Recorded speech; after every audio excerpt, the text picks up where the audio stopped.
I was standing in my kitchen that Thursday morning, carefully preparing my grandmother's cranberry sauce recipe, the one with the secret orange zest that always made everyone smile. This would be my sixth Thanksgiving hosting the family dinner, and I had this warm feeling that maybe this year would be different. Maybe this year my parents would finally see how much I had sacrificed for our family. My older brother Marcus had just moved back home after his messy divorce, and I genuinely believed having him there would bring us all closer together. Little did I know this would be the last Thanksgiving I would ever spend trying to prove I belonged in my own family.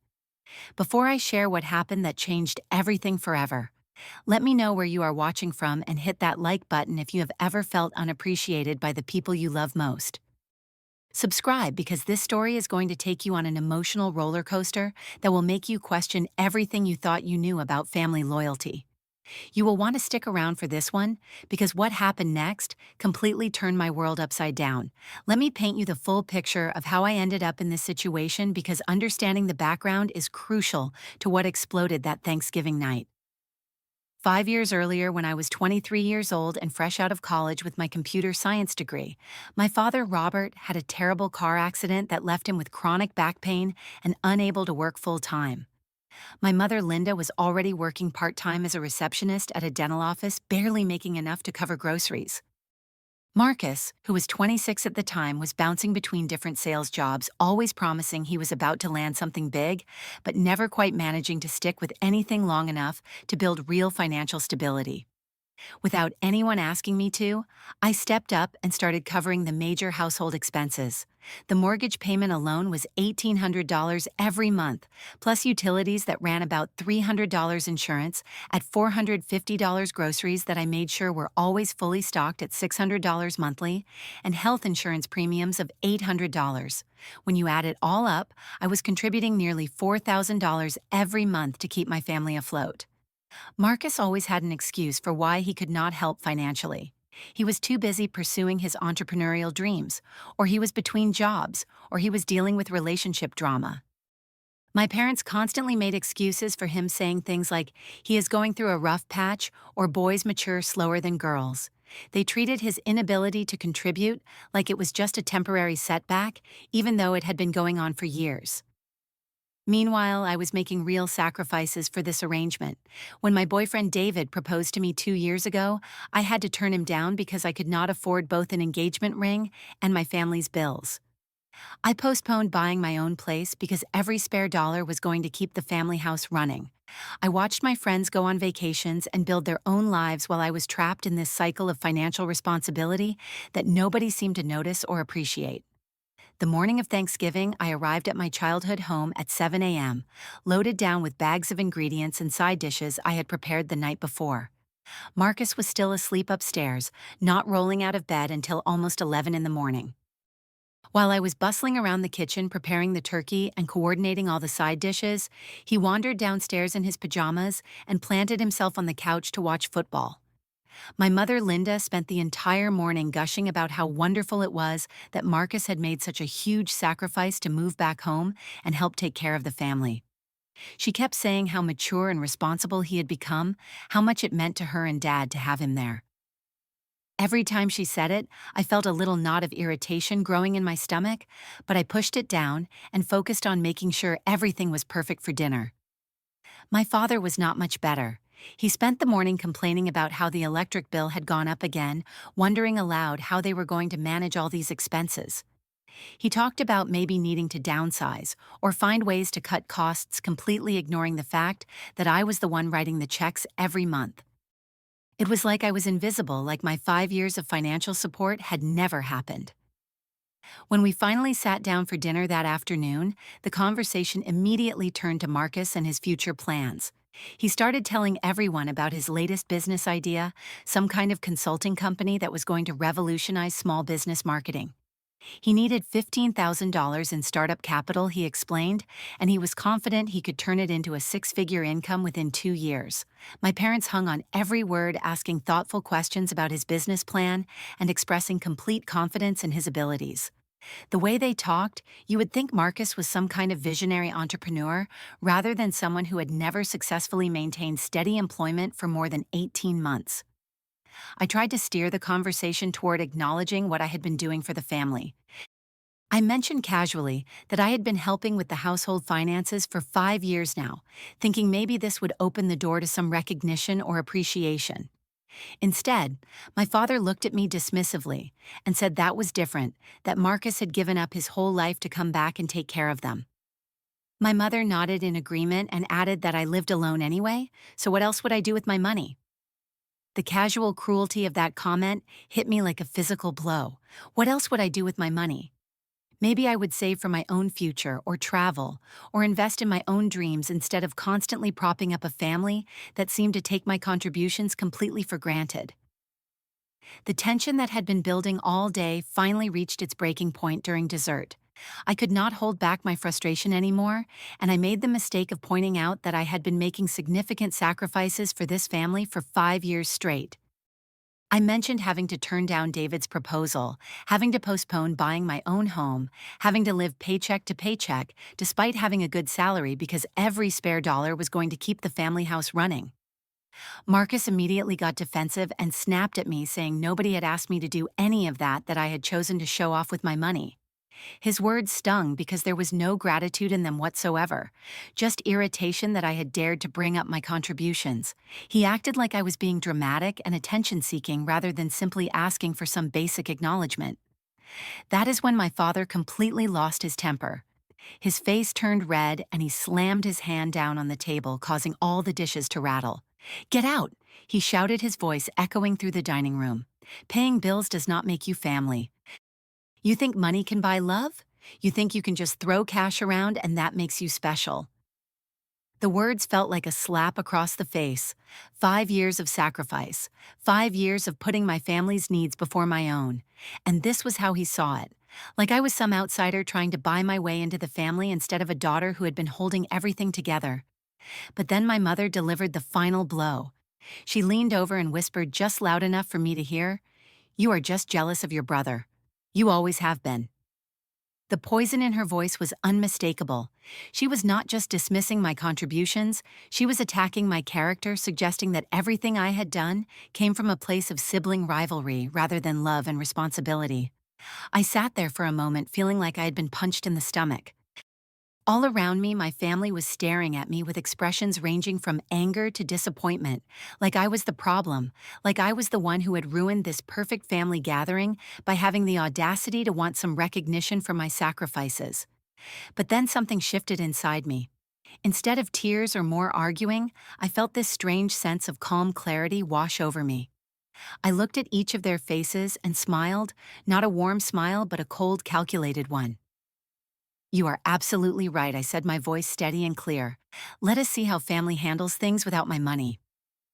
I stood up from the table, gathered my purse and coat, and walked toward the front door. Behind me, I could hear Marcus calling out that I was being ridiculous, that I could not just storm off like a child. My mother was saying something about not being so dramatic. My father was muttering about ungrateful children, but I did not look back. I walked out into the cold November evening, got into my car, and drove away from the house where I had been financially supporting 3 adults who apparently saw me as nothing more than a convenient ATM. The drive home was surreal. I sat in my car outside my apartment building for almost 2 hours just thinking about everything that had happened. The rain was coming down steadily, matching the tears that would not stop falling. I kept replaying the conversation over and over, wondering if I had overreacted, if I should go back and apologize. Then I started thinking about all the times Marcus had borrowed money from me over the years and never paid it back. The time he needed $500 for car repairs and never mentioned it again. The time he asked for $1,000 to help with his security deposit and acted like I was being petty when I brought it up months later. All the times my parents had made excuses for his financial irresponsibility while taking my contributions completely for granted. I called David, my ex-boyfriend, and told him what had happened. He listened quietly and then said something that changed my perspective completely. He told me that what my family was doing had a name: financial abuse. He said that people who truly love you do not make you pay for the privilege of being part of the family, and they certainly do not attack you when you ask for basic respect and recognition. That is when I made my decision. I was going to show them exactly what family meant without my financial contributions. If paying bills did not make me family, then I would stop paying bills and see how they handled being a family without me. I spent the rest of that night on my laptop systematically canceling every single automatic payment that was connected to my family's household expenses. I went into my online banking and removed the automatic mortgage payment. I called the utility companies and had my name taken off the electric, gas, and water accounts. I contacted the insurance company and removed myself from the family plan that I had been paying for. The total amount I calculated I would save every month was $3,950. For the first time in 5 years, that money would stay in my account instead of disappearing to support people who clearly did not value my sacrifice. Before I went to bed, I sent one text message to the family group chat. As requested, I am no longer part of this family. All financial responsibilities are now yours. Good luck. Then I turned off my phone and went to sleep feeling lighter than I had in years.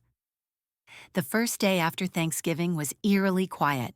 It was Black Friday, and for the first time in years, I actually had money to spend on myself. I went shopping not for family groceries or household necessities, but for things I wanted. I bought myself a new winter coat, some books I had been wanting to read, and I even booked a vacation to Hawaii for December, using money from my savings account. My phone stayed silent all day. Part of me wondered if my family had not yet realized what had happened, or if they were just too proud to reach out. I tried not to think about it too much and focused on enjoying my newfound financial freedom. But by Saturday afternoon, reality started hitting the household on Elm Street. The electricity was shut off around 3 p.m. My phone started ringing almost immediately. Marcus was on the other end, absolutely furious and shouting so loud I had to hold the phone away from my ear. "What did you do?" he screamed. "Mom cannot use her oxygen machine. Dad cannot watch his shows. This is insane." I calmly explained that I had done exactly what Dad had told me to do. He had said that paying bills did not make me family, so I had stopped paying bills. I was no longer trying to buy my way into a family that clearly did not want my financial contributions. Marcus kept yelling that I could not just stop paying, that people depended on those utilities, that I was being cruel and vindictive. I reminded him that he was 31 years old, physically capable of working, and perfectly able to take over the financial responsibilities that I had been handling. After all, he had been living there for months, enjoying the benefits of my payments without contributing anything himself. When I hung up on Marcus, I felt a strange mixture of satisfaction and anxiety. Part of me was proud that I had finally stood up for myself, but another part was worried about my parents dealing with the consequences. By Sunday, the water had been shut off as well. My phone was ringing constantly with calls from various family members, but I let them all go to voicemail. The messages ranged from angry to pleading to downright manipulative. The internet and cable were disconnected by Tuesday, and that is when my mother started calling me crying. She left voicemails talking about how sorry she was, how much they needed me, how they had made a terrible mistake. But notably absent from any of these messages was an actual apology for what had been said at Thanksgiving dinner, or any acknowledgement that they had been taking advantage of me for years. By Wednesday, the real panic set in. The bank called about the missed mortgage payment, and my parents realized that Marcus did not have the financial capability to cover $3,950 in monthly expenses. He had been barely scraping by with part-time work and his unemployment benefits, and there was no way he could suddenly come up with that kind of money every month. My father swallowed his pride enough to call me directly, though his approach was still more demanding than apologetic. He told me I was being childish and that I needed to fix this situation immediately. He said I was hurting my mother's health and causing unnecessary stress for everyone. I reminded him that I was simply honoring his request for me to get out and stop trying to buy my way into the family. I told him that Marcus had moved back home specifically to help take care of them, so now was his chance to actually do that instead of just talking about it. The conversation ended with him hanging up on me, but I knew they were starting to understand the reality of their situation. By Thursday, exactly 1 week after the Thanksgiving disaster, the utility company delivered the final blow. Because there had been so many missed payments and service disconnections, they were now requiring a security deposit of $9,600 before they would restore any services to the house. Marcus tried to put it on his credit cards, but they were all maxed out from his divorce and unemployment period. My parents tried to get a loan, but their credit was not good enough for that kind of emergency borrowing. They reached out to other family members, but nobody else had that kind of cash just sitting around. That is when my mother made the decision that showed me exactly how desperate they had become. She called the police and reported me for elder abuse and abandonment, claiming that I had left my elderly parents without utilities or support. Two officers showed up at my apartment on Friday evening. Officer Johnson and Officer Martinez were both polite but serious as they explained why they were there. They asked me to explain my side of the story, and I calmly walked them through the 5 years of financial support, the Thanksgiving dinner confrontation, and my decision to remove myself from financial responsibility for people who had made it clear they did not consider me family. I showed them my bank statements proving the years of payments, copies of the utility bills with my name on them, and documentation of how much money I had been contributing monthly. I explained that I was 28 years old, financially independent, and under no legal obligation to support 3 adults who were perfectly capable of working and managing their own household. Officer Johnson listened carefully and then told me something that validated everything I had been feeling. He said that what my family was doing had warning signs of financial abuse, and that I had every right to stop supporting people who did not appreciate or respect my contributions. He mentioned that adult children are not legally responsible for their parents' bills unless there are specific circumstances like dementia or disability that prevent the parents from managing their own affairs. Officer Martinez added that the police see situations like this more often than people realize, where family members take advantage of someone's generosity and then try to use guilt or manipulation to continue the arrangement when the person tries to set boundaries. Before they left, Officer Johnson gave me some advice that I will never forget.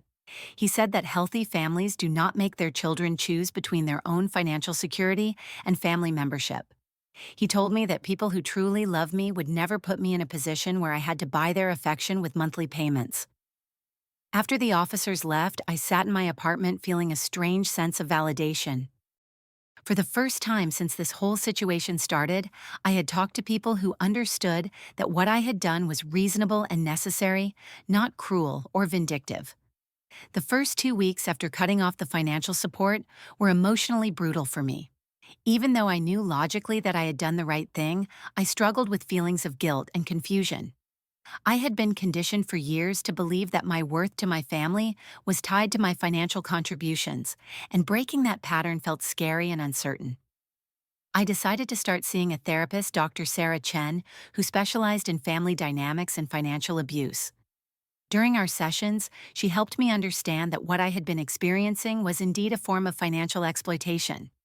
She explained that healthy family relationships are based on mutual respect and appreciation, not on one person bearing an unfair financial burden, while others benefit without contributing or expressing gratitude. Dr.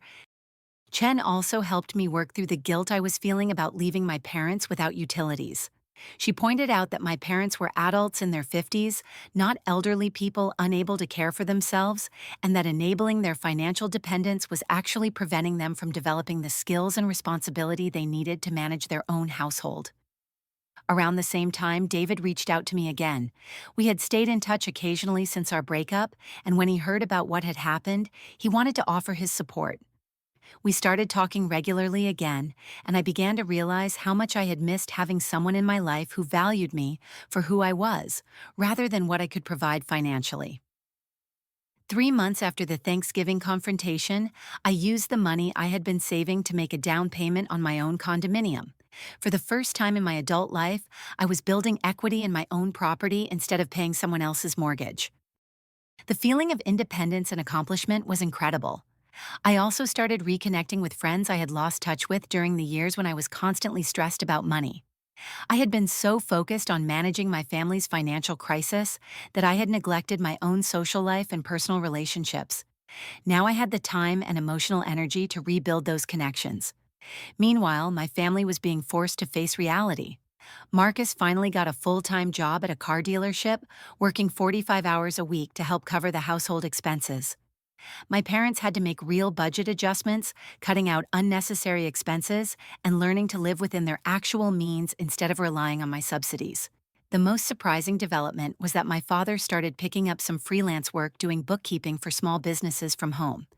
His back pain was real, but it had not actually prevented him from working entirely. He just had not been motivated to push himself as long as I was covering everything. 6 months after that terrible Thanksgiving dinner, something unexpected happened. My mother called me, and for the first time, she offered a real apology. She acknowledged that they had taken advantage of my generosity and that the things they had said to me were unfair and hurtful. She admitted that they had gotten comfortable with me solving all their financial problems and had stopped appreciating the sacrifice I was making. My relationship with my family today is different than it was before, but in many ways it is healthier. They learned to respect my boundaries and to appreciate my presence in their lives rather than just my financial contributions. Marcus and I have developed a better relationship now that there is not constant financial tension between us. I learned something crucial about family during this whole experience.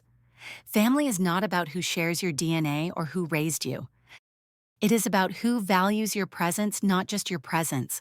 It is about people who support your growth and happiness rather than people who exploit your generosity and then attack you when you ask for basic respect. Setting boundaries was not selfish or cruel, even though it felt that way at the time. It was necessary for my own emotional health and for forcing my family to develop the responsibility and appreciation they had been lacking. Sometimes the best way to show someone your worth is to stop giving it away for free. The people who truly love you will never make you pay to belong. They will never make you choose between your own financial security and their approval. And they will definitely never attack your character when you ask for the basic respect that every human being deserves. If you have ever found yourself in a situation where you are giving more than you are receiving, where your contributions are taken for granted or dismissed, remember that you have the right to step back and protect yourself. You deserve relationships built on mutual respect and appreciation, not on obligation and exploitation. Have you ever had to set difficult boundaries with family members who were taking advantage of your generosity? Share your story in the comments below because I know many of you have faced similar situations. Hit that like button if this story resonated with you, and subscribe for more real-life stories about standing up for yourself and finding your worth. Share this video with anyone who needs to hear that they deserve better than being taken for granted. Thank you for listening to my story, and remember that you are worthy of love and respect just for being who you are, not for what you can provide to others. Until next time, take care of yourselves and know your worth.